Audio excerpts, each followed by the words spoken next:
버리고 그의 길을 가는 것 세상 그 무엇보다 어려운 내려놓음 내 안에 예수 그분만 생각할 때 하늘의 그 손이 일하시네. 그 사랑 나를 살리신 그 사랑 하늘의 모든 영광 다 내려놓으신 내 삶도 그렇게 내려놓습니다. 주님 기뻐하시는 그 길 가렵니다.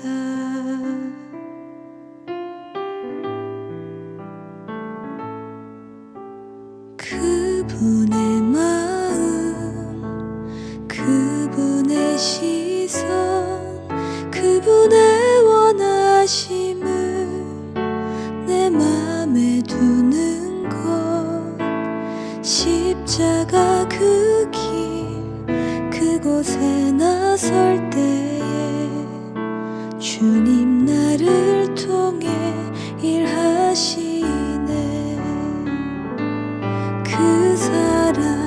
그 사랑 나를 살리신 그 사랑 하늘의 모든 영광 다 내려놓으신 내 삶도 그렇게 내려놓습니다. 주님 기뻐하시는 그 길 가렵니다.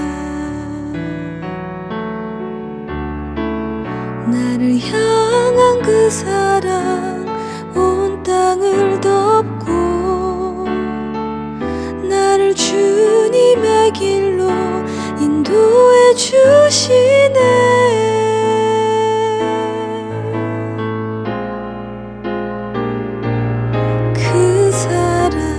그 사랑 나를 살리신 그 사랑 하늘의 모든 영광 다 내려놓으신 내 삶도 그렇게 내려놓습니다. 주님 기뻐하시는 그 길 가렵니다.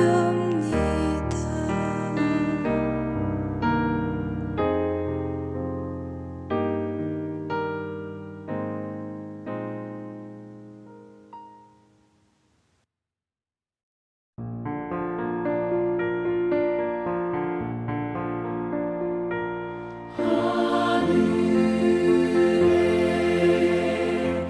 계시다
이러므로 그리스도 예수의 일로 너희 이방인을 위하여 갇힌 자 된 나 바울이 말하거니와 너희를 위하여 내게 주신 하나님의 그 은혜의 경륜을 너희가 들었을 터이라. 곧 계시로 내게 비밀을 알게 하신 것은 내가 먼저 간단히 기록함과 같으니 그것을 읽으면 내가 그리스도의 비밀을 깨달은 것을 너희가 알 수 있으리라. 성도 여러분, 어제까지 에베소서 2장이 끝났습니다. 에베소서가 6장까지 있는데 벌써 3분의 1이 끝난 셈입니다. 1, 2장을 통해서 제가 왜 에베소서의 그 부제목을 교회의 영광이라고 지었는지 그 이유를 좀 알 것 같지 않습니까? 교회의 탄생 자체가 창세 전부터 이미 계획된 일이었고 예수님께서는 그 계획에 따라 한치의 오차도 없이 교회 세우는 일을 실행하셨습니다. 그래서 교회는 말씀 위에, 예수 위에 세워졌고 서로 다른 사람들이 모여서 아름답게 지어져 가고 있다고 얘기를 했습니다. 그 교회가 최종적으로 누리는 복은, 그 하늘의 영광은 우리가 상상하지도 못했던 그런 것들이었다. 1, 2장을 통해서 우리가 분명히 보았습니다. 여러분, 이 사실을 계속해서 되새기면서 살아야 합니다. 그래야 우리가 이 험한 세상을 살아갈 힘이 생깁니다. 오늘도 우리에게 주시는 말씀이 여러분에게 또 하나의 힘이 되기를 간절히 소망합니다. 이러므로 그리스도 예수의 일로 너희 이방인을 위하여 갇힌 자 된 나 바울이 말하거니와. 지난번에 말씀드렸듯이 에베소서는 바울이 로마 감옥에 갇혀 있을 때 에베소 교회에 쓴 편지입니다. 그래서 옥중서신이다 이렇게 얘기했죠. 그런데 그가 왜 갇히게 되었는지 이 구절에서 알 수 있습니다. 이러므로, 그러니까 어제까지 들었던 교회가 탄생하고 성장하는 일로 갇혔다고 하는 겁니다. 그 일이 곧 그리스도 예수의 일이고 이방인을 위한 일입니다. 여러분, 주위에 아직도 교회가 되지 못한 사람들을 교회의 일원으로 만드는 것, 그것이 예수의 일이고 그들을 위한 일입니다. 그런데 그 일을 하다가 갇힌 이유가 뭘까요? 당시 로마 정부가 오늘날 북한처럼 기독교 말살 정책이라도 폈던 걸까요? 그건 아닙니다. 바울이 갇혔던 이유는 로마 정부 때문이 아니라 유대인의 모함 때문입니다. 그런데 그 모함이 묘하게도 에베소 사람 때문에 시작됩니다. 이 지금 에베소 교회에 쓴 편지인데, 그래서 바울이 너희 이방인을 위하다가 갇혔다 이렇게 표현하는 겁니다. 사도행전 21장에 그 사건이 좀 자세하게 소개되어 있는데 제가 간략하게 말씀드리면, 바울이 그 에베소를 중심으로 해서 아시아 지역에 복음을 전하다가 잠시 그 본토 예루살렘으로 돌아온 적이 있습니다. 그때 돌아올 때 에베소 사람 한 사람을 데리고 같이 들어옵니다. 그런데 그 모습을 목격한 몇몇 유대인들이 이 모함을 꾸미기 시작한 겁니다. 무슨 모함이냐? 그 예루살렘 성전에는 이방인은 절대로 들어갈 수 없습니다. 오직 택한 백성 유대인들만 들어갈 수 있는데 바울이 그 에베소 사람과 함께 성전에 들어가는 걸 목격했다. 이렇게 거짓 진술한 겁니다. 당시 로마 정부는 이런 일에 관여하는 걸 별로 원치 않습니다. 상관도 없죠. 니네 종교니 니네가 알아서 해라. 원래 그런 사람들인데 이 더 큰 소요가 일어나는 걸 막기 위해서 바울을 잡아 가둔 겁니다. 이거 어디서 많이 본 장면 아닙니까? 예수님도 똑같았습니다. 예수님도. 더 큰 소요를 막기 위해서.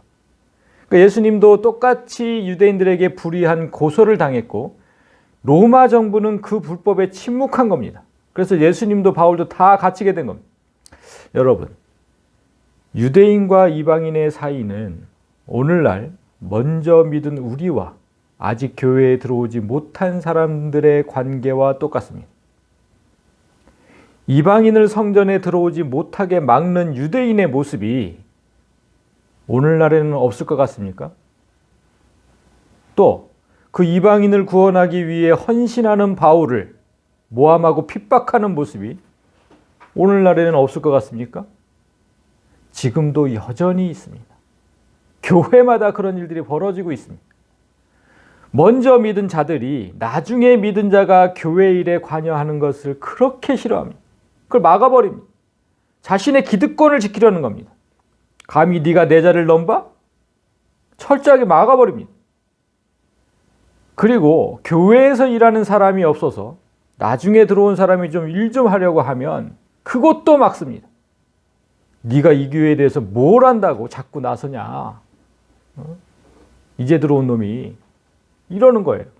먼저 들어온 자들이 나중에 들어온 자를 바울이 갇혀있는 그 감옥에 가두는 것과 똑같은 짓을 지금 하고 있는 겁니다. 그렇게 먼저 하나님을 안 사람들의 시기와 질투로 감옥에 갇힌 바울이 이렇게 말합니다. 2절 너희를 위하여 내게 주신 하나님의 그 은혜의 경륜을 너희가 들었을 터이라. 경륜이란 말은 쉽게 말해서 하나님의 일을 의미합니다. 하나님의 사역. 그런데 그 사역은 더 자세하게 얘기하면 사람을 구원하는 일입니다. 하나님은 그 일을 바울에게 시키셨고 그 사실을 에베소 교회 성도들도 잘 알고 있을 거라는 뜻입니다. 그 은혜의 경륜을 너희가 들었을 터이라. 그리고 사람을 구하는 그 일이 지금 은혜의 일이라고 말합니다. 은혜의 경륜. 여러분, 그런데 정말 그 일이 은혜로울까요? 정말 그 일을 할 때, 사람을 구원하는 그 일을 할 때 정말 은혜로울까요? 바울이 사람의 생명을 구하려다 어떤 고통을 당했는지 바울의 고백을 통해서 잠시 보겠습니다. 고린도후서 11장에 있는 구절인데 제가 읽겠습니다. 내가 수고를 넘치도록 하고 옥에 갇히기도 더 많이 하고 매도 수없이 맞고 여러 번 죽을 뻔하였으니 유대인들에게 40에서 하나 감한 매를 5번 맞았으며 유대인들이 40대를 때리면 안 돼요. 그건 법으로 금지되어 있습니다. 그래서 한 대를 딱 감한 겁니다. 그리고 3번 태장으로 맞고 1번 돌로 맞고 3번 파선하고 일주야를 깊은 바다에서 지냈으며 그러니까 일주일 동안 꼬박 그 폭풍을 치는 바다에서 사람이 살아나겠습니까? 그렇게 여러 번 여행하면서 강의 위험과 강도의 위험과 동족의 위험과 이방인의 위험과 다 바울을 죽이려고 했다는 거예요. 그리고 시내의 위험, 그 도시의 위험, 그리고 아무도 없는 그 광야의 위험, 바다의 위험과 거짓 형제 중에 위험을 당하고 그러니까 사방에서 우겨쌈을 당했다고 바울이 그렇게 표현을 하는데 이런 겁니다. 이런 거.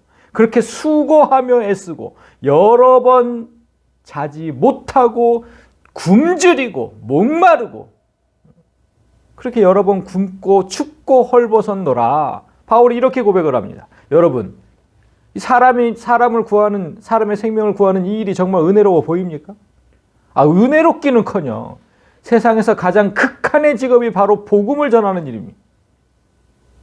그런데 바울이 이 일을 은혜의 일이라고 표현합니다. 왜 그랬을까요? 이 일을 자신에게 맡기신 이유가 하나님께서 이방인을 사랑하셨기 때문이라고 말한 데서 그 이유를 찾을 수 있습니다. 자, 너희를 위하여 내게 주신 하나님의 일, 그러니까 아직도 하나님을 모르는 너희를 위하여 내게 맡기신 하나님의 일이다 이렇게 표현한 건데 그러니까 바울은 지금 이방인들이 구원을 얻어서 천국 백성이 된 그 은혜는 복음을 전한 자신에게 있지 않고 하나님께 있다는 겁니다. 그래서 은혜의 일이라고 표현한 거예요. 그게 은혜다 너희에게. 이게 얼마나 멋집니까? 그러니까 교회가 조금만 성장하면 자신이 잘나서 그런 걸로 생각하는 그런 사람들이 있는데 바울은 그 모든 일이 하나님으로부터 비롯되었다는 겁니다. 그래서 너희에게 은혜라는 거예요. 자신은 어떤 고생을 하든지 어떻게 목숨을 잃든지 그래서 하나님의 은혜의 일이다. 참 우리가 너무 많이 바울에게 배워야 할 대목입니다. 3절을 봅니다. 곧 계시로 내게 비밀을 알게 하신 것은 내가 먼저 간단히 기록한과 같으니, 계시의 뜻을 잘 아실 겁니다. 감추어져 있던 게 드러나는 것, 이 계시입니다. 이 말처럼 하나님의 뜻은 사람에게 철저하게 감춰져 있었습니다. 사람들뿐만 아니라 악한 영들조차에게도 그 비밀이 감춰져 있었어요. 그렇게 철저하게 감추어졌던 하나님의 비밀이 무엇이었을까요? 여러분, 그 비밀이 뭘까요? 그렇게 감추어졌던 비밀. 그 비밀이 바로 예수입니다. 예수. 여기서 비밀이라는 단어는 헬라어로 미스테리온, 신비, 비밀 이런 뜻인데 아주 신비로운 비밀이란 뜻입니다. 우리가 평소에 아주 이상한 일을 보면 뭐라 그러냐면 정말 미스터리하다 이렇게 얘기하는데, 그 영어 단어가 바로 여기서 나온 겁니다. 미스테리온. 여기서 미스터리가 나온 거예요. 그러니까 예수는 정말 아주 이상하고도 신비한 비밀이다 이런 뜻입니다. 인간적으로 보면 정말 바보 같은 사람이잖아요. 이상한 사람이잖아요. 남을 구하려고 자신이 죽어? 정말 이상한 사람이죠. 그리고 영적으로 보면 아주 신비로운 사람입니다. 바울은 이 비밀을 앞서 간단히 기록했다고 말합니다. 내가 먼저 간단히 기록한과 같으니. 우리도 봤잖아요. 그 기록한 거를 어제까지. 예수는 자신을 죽이고 남을 살리는 아주 이상한 사람이지만 예수를 통해서만 하나님과 다시 화목하게 되고, 예수를 통해서만 영생을 얻을 수 있고, 예수를 통해서만 교회가 될 수 있다. 이렇게 이상하고도 신기한 예수가 이제까지는 철저하게 감춰져 있었는데 비로소 이제 세상에 드러났다는 겁니다. 그래서 계시입니다. 그래서 예수는 곧 계시고, 계시는 바로 성경이죠. 성경에 다 그게 기록되어 있으니까. 그러니까 오늘날 예수는 모든 사람이 볼 수 있죠. 성경에 있으니까. 그렇게 성경에 드러났다는 겁니다. 그런데 참으로 이상한 거는 성경은 누구나 다 볼 수 있는데 아직 예수를 모르는 사람이 훨씬 많다는 겁니다. 이게 또 아주 미스터리한 일 아닙니까? 다 볼 수 있는데 아직도 모르는 사람이 더 많아. 이래저래 예수는 정말 미스터리입니다. 그래서 4절을 보면 그것을 읽으면 내가 그리스도의 비밀을 깨달은 것을 너희가 알 수 있으리라 이렇게 말합니다. 그러니까 그것을 읽으면 뭡니까? 성경을 읽으면 바울이 깨달은 예수라는 비밀을 우리도 알 수 있다는 겁니다. 여러분, 이 말씀이 정말 중요합니다. 복음이 원래부터 감추어진 비밀이 뭘까요? 응? 원래부터 감추어졌던 비밀인 이유가 뭘까? 이유가 분명하게 있습니다. 이유가 하나님께서 일부러 감추신 게 아니라 사람이 타락했기 때문에 비밀이 된 겁니다.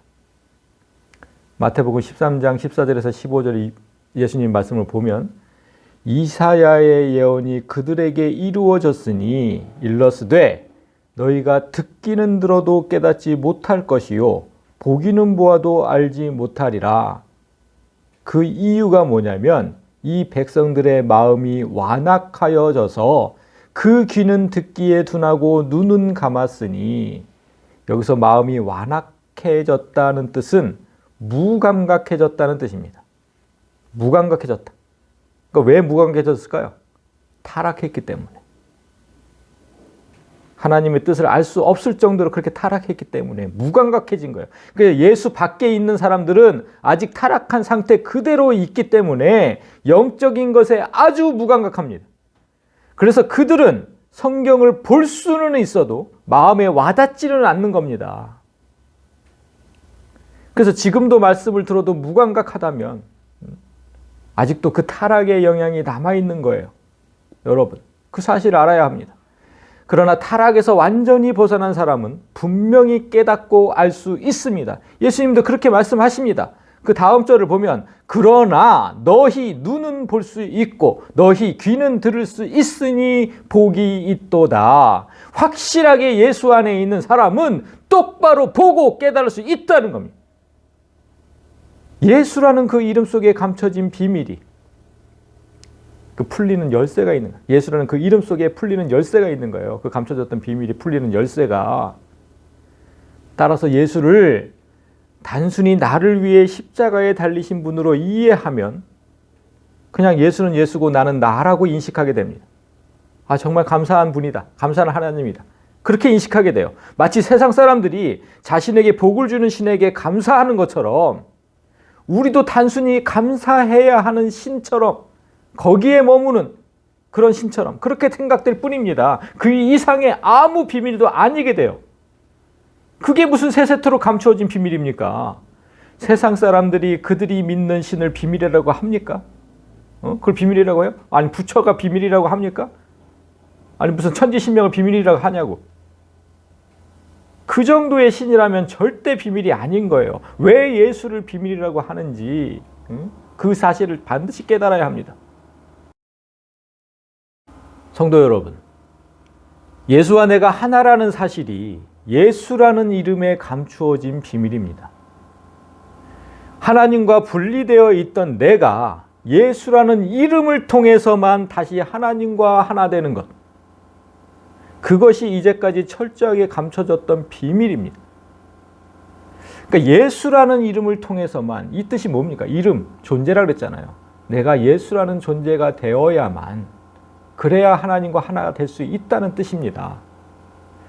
아직도 이 비밀이 마음에 와닿지 않는다면 마음이 무감각해진 상태에서 완전하게 벗어나지 못한 겁니다. 그러니까 여러분, 하나님께 기도하세요. 이 좀 깨달아지도록.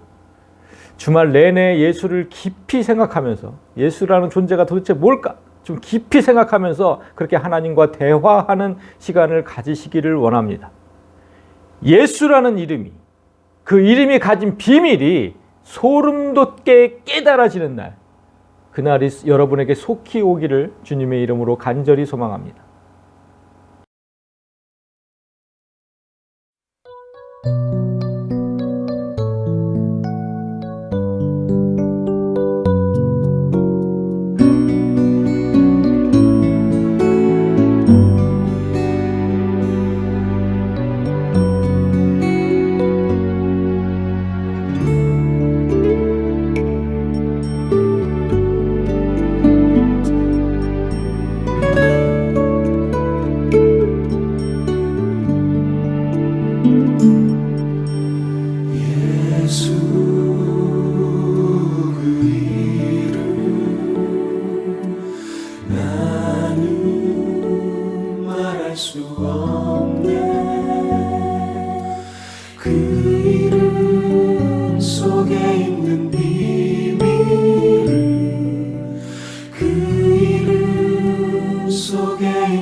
사람들 그